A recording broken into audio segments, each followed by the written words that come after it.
right, so, or you could say that water has adhesion and cohesion. So we're going to start with cohesion. And a little trick that I used when I first learned cohesion was I would try to think, well, co-workers are kind of the same because they work at the same place. Let's put that in there. So this is when water sticks to water. Oops, I don't have it right there, so just write water. So cohesion is when water sticks to water. And then adhesion is when water sticks to something other than water. But again, I'm going to put charged molecules just knowing that water does not stick to neutral molecules. So, and if you think about it, adhesives are like tape. Rarely are you going to stick tape to tape. It's going to be tape to something else. So it's water to something else when it's adhesion.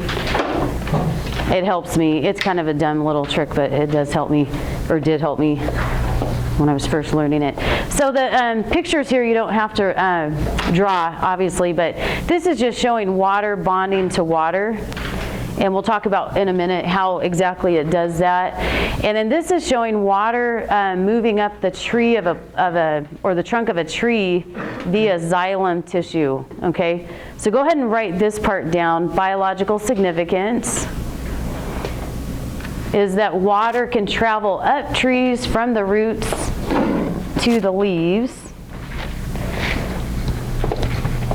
Because water or plants get their water from the ground, obviously, but they need the water in the leaves for photosynthesis. So you might be thinking, well, that's not that big of a deal. But if you're talking about, and you're supposed to be standing at the bottom of a tree here and looking up to the top of it. So if it's a 300-foot, redwood tree, that is a long distance to pull the water up to the leaves and be able to defy gravity. So cohesion and adhesion really help with that, okay? So the water is gonna move up the xylem, and the xylem kind of looks like this, like little empty straws, and it's made of sugar, so it has a charge. So as water is being pulled up, and it's being pulled up by evaporation, so it evaporates from the leaves, but the adhesion helps the water cling to the xylem. The cohesion means that water's pulling what? Water with it. Okay, so the two together actually really help with the process. Okay, moving on, number 3. Water has surface tension. And if you've ever done a belly flop into a swimming pool or a lake, you have directly experienced surface tension. So it's almost like water forms a what at the surface, like of a pool or a lake or pond. It's almost like there's this invisible, I call it a blanket, could call it like film. There's a force like at the surface. It's only when your water is up against atmosphere. Okay, if it's not up against atmosphere, then you don't have surface tension. So I'll see if I can help you understand that a little bit better today, why that happens. So the reason why it has surface tension, first of all, is that water has the ability to stick to a second water molecule. So we just talked about that. So really, we're talking about what property? Cohesion. Cohesion, okay, good. So it's a form of cohesion in a way, but it's a little bit different because it's got atmosphere involved if it's surface tension. So the reason why there's almost like this film is that water has a greater attraction to other water molecules than to the molecules in the air.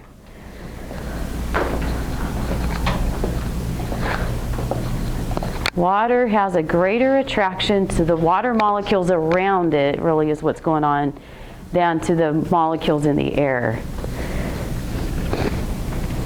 So remember we kind of talked about, like touched on some of those air molecules the other day, like helium, argon, the ones way over on the right side of the periodic table. So they're basically gases if they're in the atmosphere, right? And do you guys remember what it is about gases? What do they have in common with each other? Yeah, their outer shells are full of electrons, so they're, quote, happy just by themselves. They don't tend to form bonds because they don't need to. They don't need to give an electron away. They don't need to share an electron. So what happens is you've got water up against these air molecules, and what ends up happening is that it's repelled by it. So the water turns inward, and it forms more bonds with other water molecules around it than it normally would. So it makes like this really strong film, okay? So when you do a belly flop into a swimming pool, you're actually breaking those bonds apart. And the bonds are resisting you, and it hurts, okay? Yeah, it's kind of weird to think about, but. So let's talk about more specifically how one water molecule sticks to another water molecule. So thinking about if you put two of them together, where would they bond? So water sticks to another water molecule when a blank charged hydrogen of one water molecule. So what charge do the hydrogens have? Positive or negative? Positive, yep. So hydrogens are positive. Forms a blank bond. It's a special type of bond. Hydrogen. Yep, it's a hydrogen bond with a blank charged oxygen. Negative, yep, the oxygens are negative. Okay, so what you need to know about hydrogen bonds is there is a hydrogen involved. That's pretty obvious from the name. You also need to know that it forms between water molecules, between two of them, okay, and that the bond is actually fairly weak. The reason it hurts to do a belly flop is because there's so many of them. Water molecules are so little that you can fit a ton of them into a small space, and so it's the sheer number of bonds that you're having to break that causes the pain, okay, but it really is a weak bond. Technically, if you want to know the definition for hydrogen bond, it's when a hydrogen bonds to an atom, like a hydrogen of water bonding to the oxygen of water. And because oxygen's involved in a covalent bond, that's what actually makes it a hydrogen bond. But you won't need to know that till chemistry. Okay, anybody still writing notes down? Okay, so what I'm going to have you do is go ahead and sketch a picture of water, one water molecule. So you could just start like with this one. It can either be like a V shape where you put the hydrogens on top, or you could put the hydrogens on the bottom with the oxygen on top.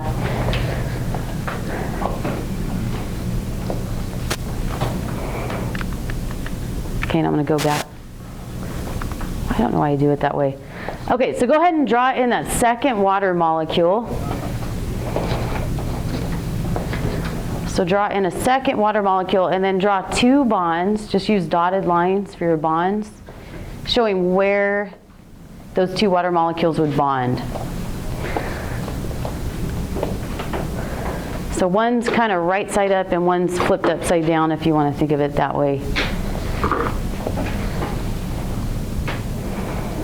Okay, so what if this is hydrogen here, what should the hydrogen bond to?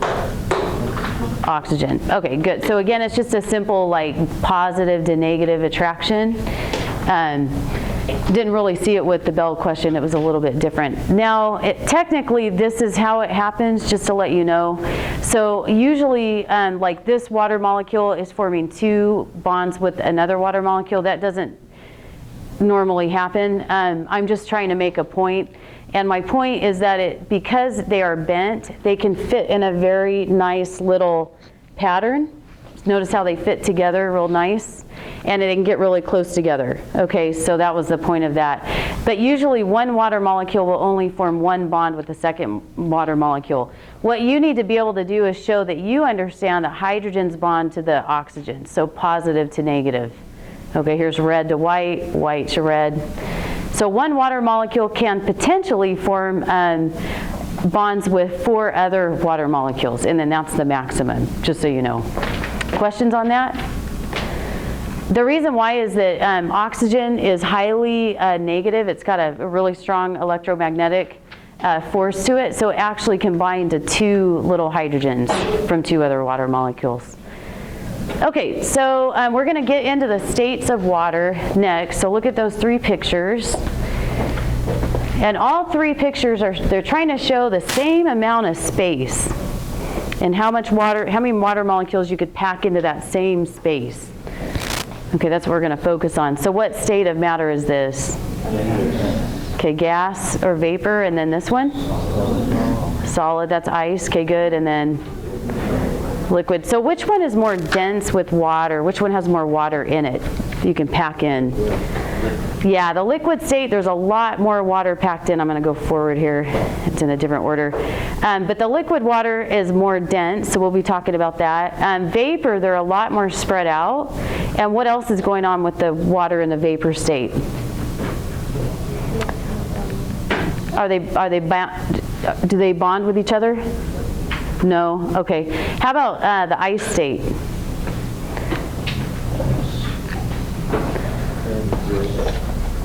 They're what? They're kind of like in grids. Grids. Okay, so there's some kind of weird pattern to ice, so we're going to talk about that today also. So thinking about vapor, think about putting a pot of water on your stove, and you're going to boil the water. So you see the water, okay, you can visually see it, and then you see steam coming up. So that's water coming out of the pot, right? It's vaporizing. And then do you see it after it goes into the air?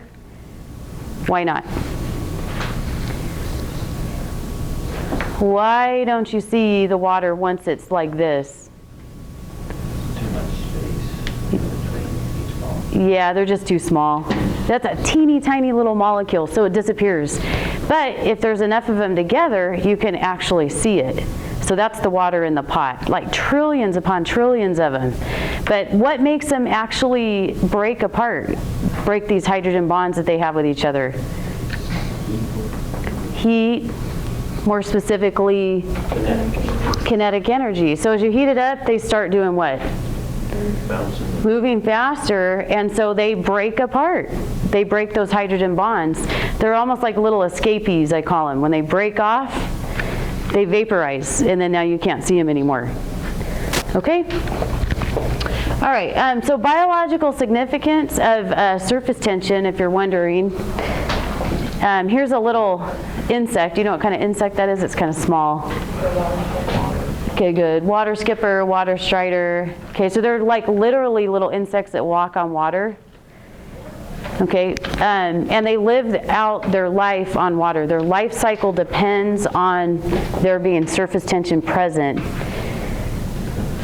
So you definitely need to write down the significance of that.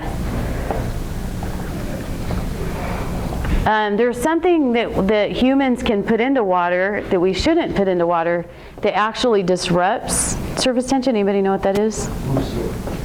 Soap. Yep, good. So detergents actually disrupt surface tension. So that little water strider, if there was too much detergent in there, would actually start sinking.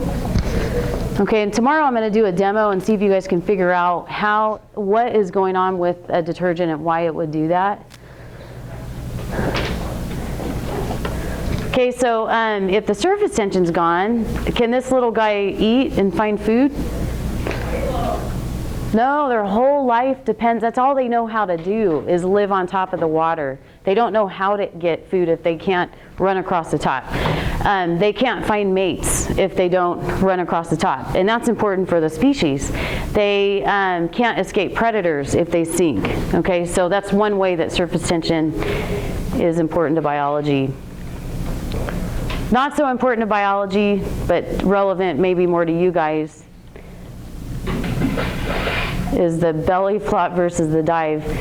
So the little girl that goes in, that's how little kids learn how to dive, right? They always put their hands like this, and then they bend over, and then they jump straight in.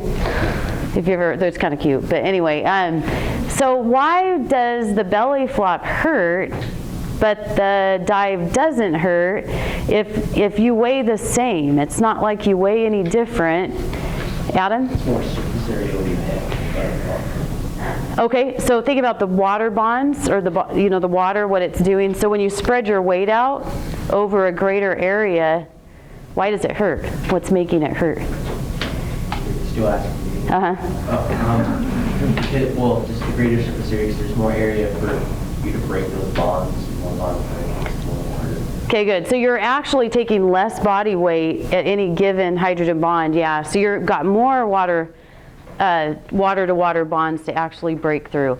Diving, not only are you putting your hands like this, you're kind of slicing through them to a certain extent, but you're putting all your body weight into a smaller space so they don't have as much resistance against you.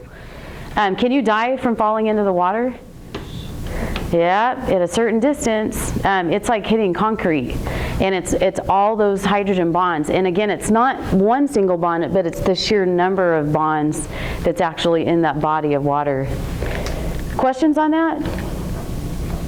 Okay, so then fourth property is called high heat capacity.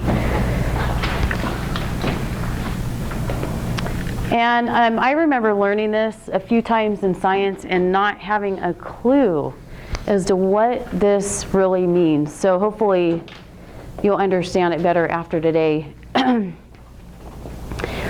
So one definition is that water holds on to heat well. Okay, well, what does that mean? Water has a high capacity for heat. Okay, again, what does that mean? I think this is a little bit more straightforward. Water resists temperature change, so that's really more relevant to biology, I would say. We're going to talk about why that's a good thing. So we're going to start with the more basic one, and then we'll move on to this one here, that it holds on to heat well. Okay, so water does resist temperature change, and the question is why? So a lot of energy must be taken out of water to cool it. Or a lot of energy must be put into the water to heat the water.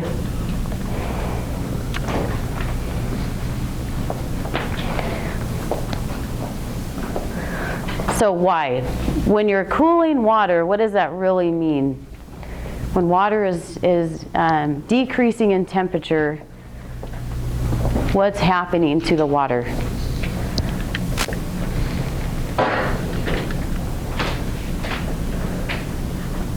Kinetic energy wise, what's happening when it cools? Yep. So they're moving slower. So that's really what it means when it's cooling off. Okay, so what I want you to start trying to do is think of temperature as the same thing as kinetic energy, because they are exactly the same. When you warm water, you got to get those water molecules moving, and it's not easy to do that when there's so many of them. So again, it comes back to the sheer number of water. And then to get it to boil, you got to get them moving so fast that they break away from each other. That takes a lot of energy because there's so many water molecules doing that. So one biological significance to resisting temperature change is the oceans. So our oceans don't really change temperature much throughout the year. Maybe like 10 degrees, like on the west coast, 10 degrees, 50 to 60 degrees, 40 to 50 degrees, depending on where you're at. Southern California, Washington State. So the oceans maintain steady temperatures throughout the year. Can you think of a reason why that would be good for living things? Yep. To keep the climate moderate, and we learned about it in science, it keeps the climate near large bodies of waters nice, so cooler in the summer, hotter in the winter. Okay, and it definitely has something to do with the humidity, and humidity does also regulate temperature. So for example, just to kind of go from what you were talking about, the desert's extremely dry. It's hard to live in the desert if you're an animal, because at night it could be 40 degrees, and when that sun comes up, it could be 90 degrees. Bats, they're okay. Birds, they're okay. Foxes, they're okay. Who's not okay? Lizards, yeah, it's the ectotherms, the cold-blooded, which is a bad word for it because 90 degrees outside, the lizard's going to be 90 degrees inside. So then they have warm blood, right? So really the best way to think about it is that their body temperature matches the temperature around them. That's the ambient temperature.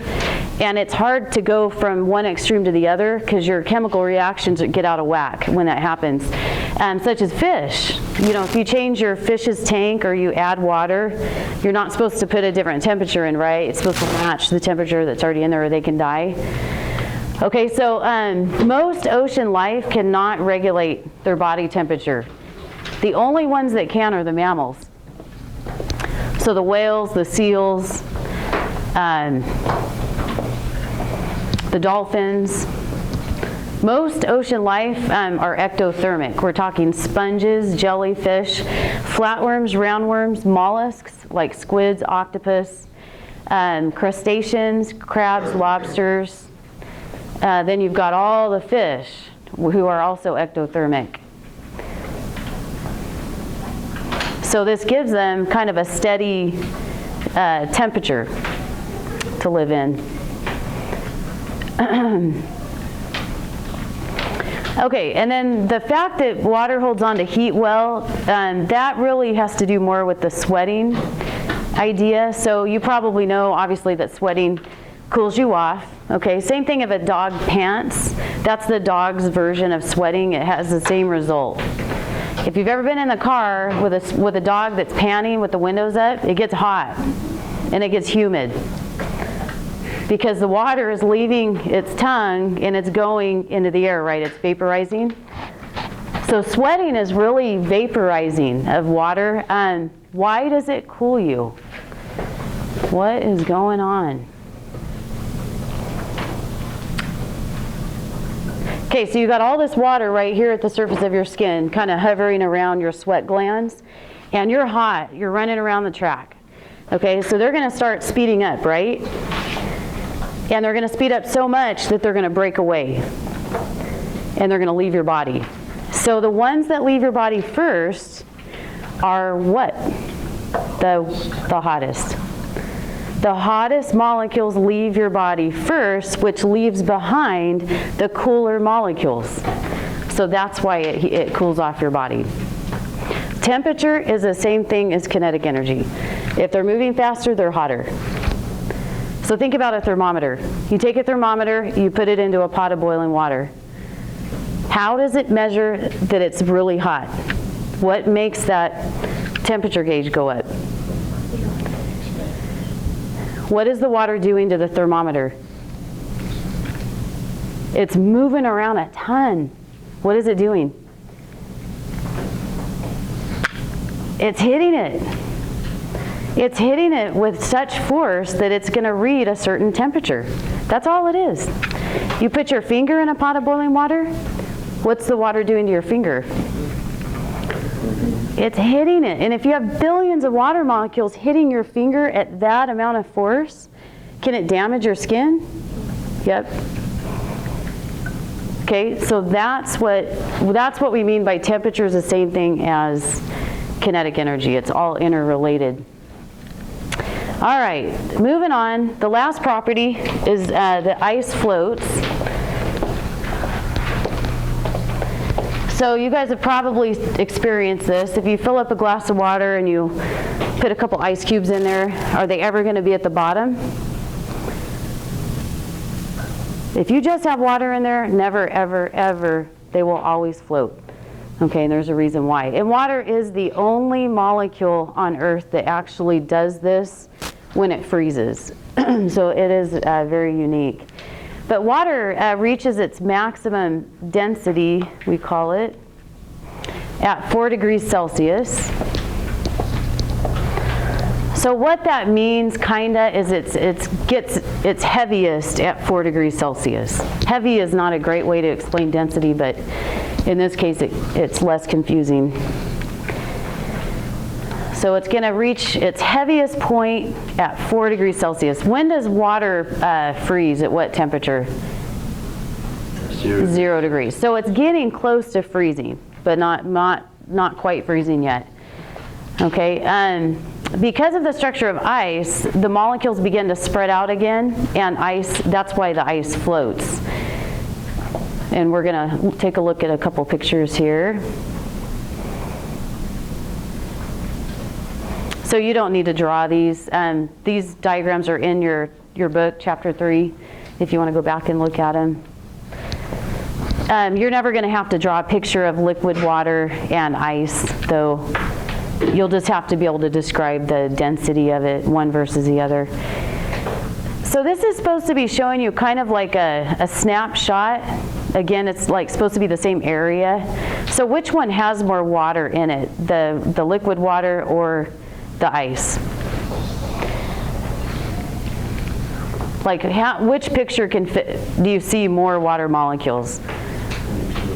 The liquid water. Okay, so the liquid water, it's moving around, right? So in liquid water, what's happening is they're forming bonds and then they're breaking bonds. They're forming bonds, they're breaking bonds. It's a constant little process going on.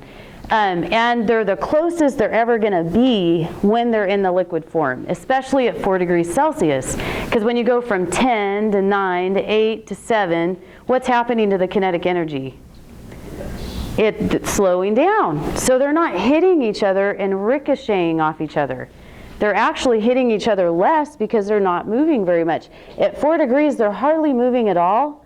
So they get really close together, okay? Have you ever noticed that in a lake, where is the coldest water, at the bottom or the top? The bottom is colder, right? Your feet are going to be colder, and then at the top it's a little bit warmer. Okay, and it's because as the water cools off, it gets heavier, it gets more dense. So a better word for density is crowdedness. This is more crowded with water, okay? What happens when it begins to freeze? Like, how does it look different? The colder water's on top. Because it freezes. But I mean, like, structure-wise, how does it look different? More spread out. Yeah, it spreads out more. One water molecule can potentially form 2 bonds with 2 other water molecules, and that doesn't normally happen in liquid water. And they form these little hexagonal structures, kind of like a stop sign, and we call those ice crystals. And they're bigger. It spreads it out. So why do they form crystals here in ice, but they don't form it here in liquid water? Because it's the same molecule.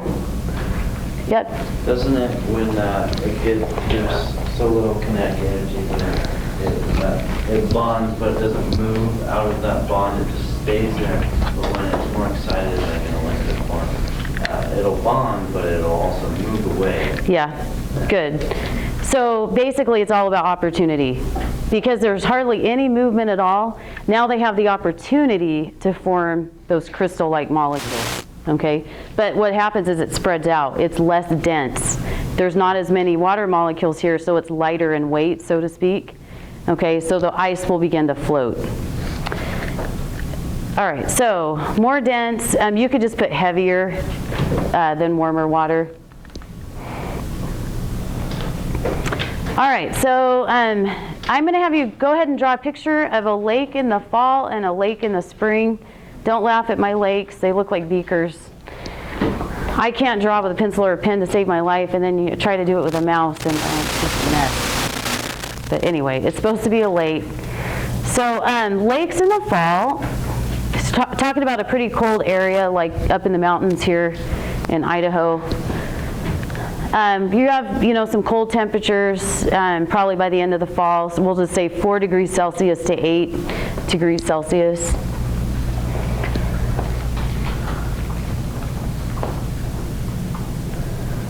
And then a lake, same lake, but coming out of winter. So lake in like early spring.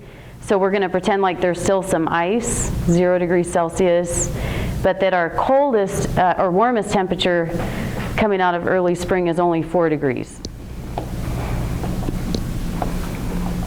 So remember that water reaches its maximum density. It is the heaviest at 4 degrees Celsius.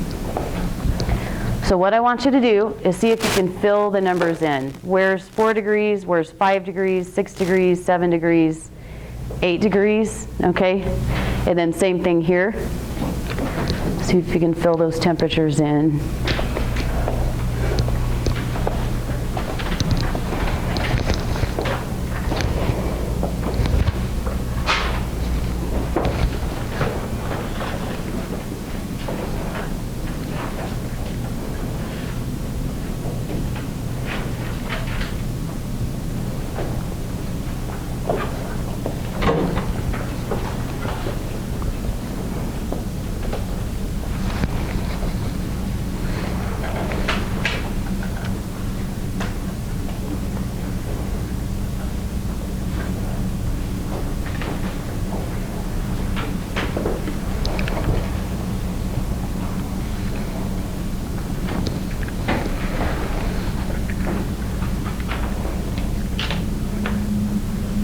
Okay, anybody think they can tell us top to bottom or bottom to top for the lake in the fall? Okay.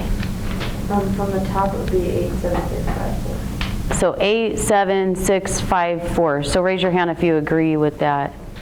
8 at the top. Okay, good. So water is always at its most dense, that it's going to be its densest. It is densest at highest density, that sounds better, at 4 degrees Celsius. So it's going to be at the bottom. There's nothing more dense than 4 degrees. Good. And then as it heats up, the kinetic energy increases, right? So it's ricocheting off. They are ricocheting off each other and they're spreading out as it gets warmer. So that's why it gets less dense. How about this diagram? What's going to be up here? Good. So ice floats, so we know it has to be 0 degrees at the top, and that's when it's least dense, is in the ice form. Then it's going to be, what's going to be here? 1, 3, and 4. So it's most dense at 4 degrees Celsius. So if you go from 4 to 3, why is 3 degrees higher than 4, but it's not at the top? What is that telling us about 3 degrees? Have some ice crystals formed at that point? Yeah, but not all of it. Some of it's still liquid. 2 degrees, you're going to have more ice crystals, so it's going to spread out even more. 1 degree, more. 0 degrees, they're all ice crystals. Yep. Can I what? Can you repeat that? Oh, sorry, here it is. That makes it a little easier, huh? Okay, so the question is, yep. Oh, I was going to say, if you go negative, will it get more dense again?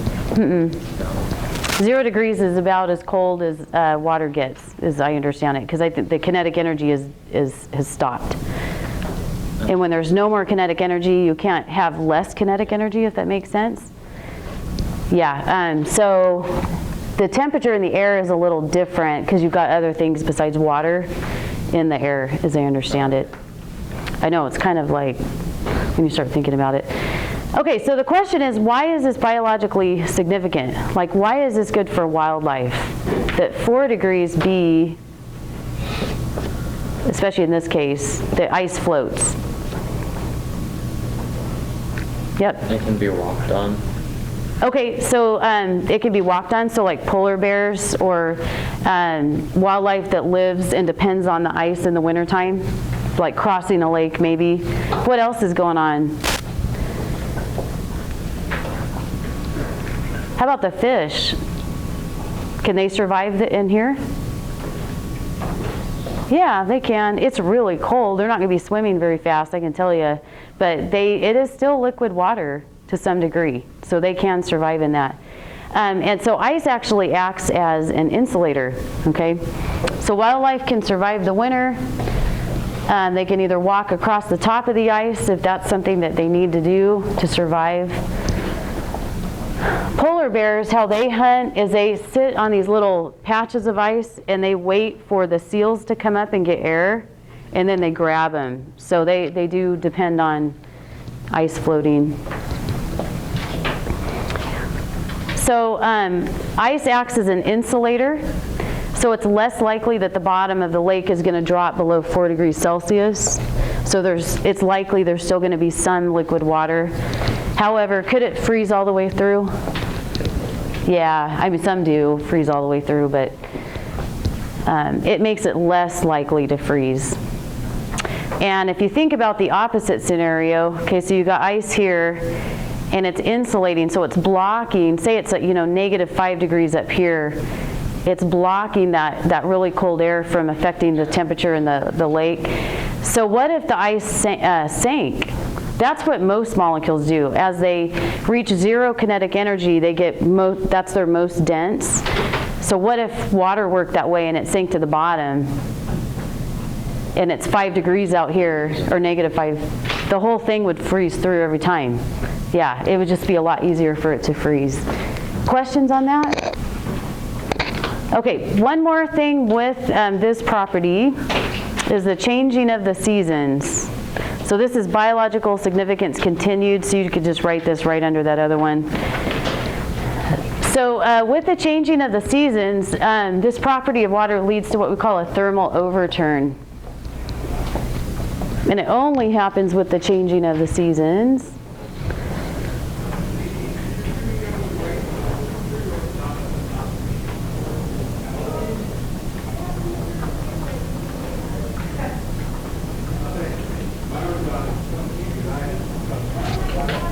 That temperature range, I added that this morning, and it doesn't make sense once I start explaining it, so don't write that down. We're just going to talk about what happens to the water when it heats up in the spring.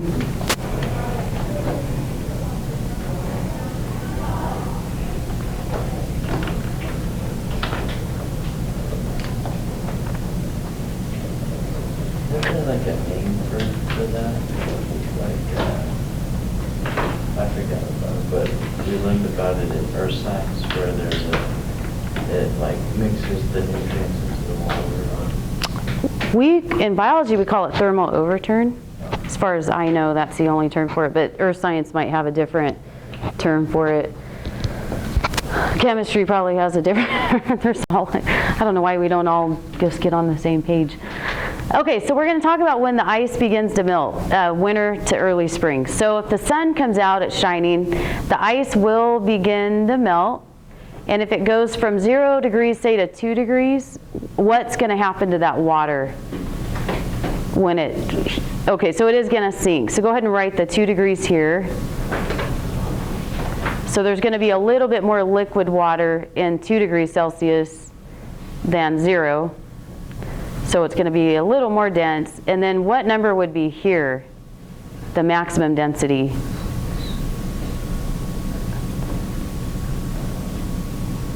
What temperature does water reach its maximum density? 4 degrees. Okay, good. So 4 degrees would be here. It's the heaviest at 4, okay? And then if it heats up even more, where does everything else go? It begins to 5 degrees, 6 degrees. Remember, kinetic energy is increasing, so they're bouncing off each other and spreading out, okay? So basically it creates like this little circular pattern, so to speak.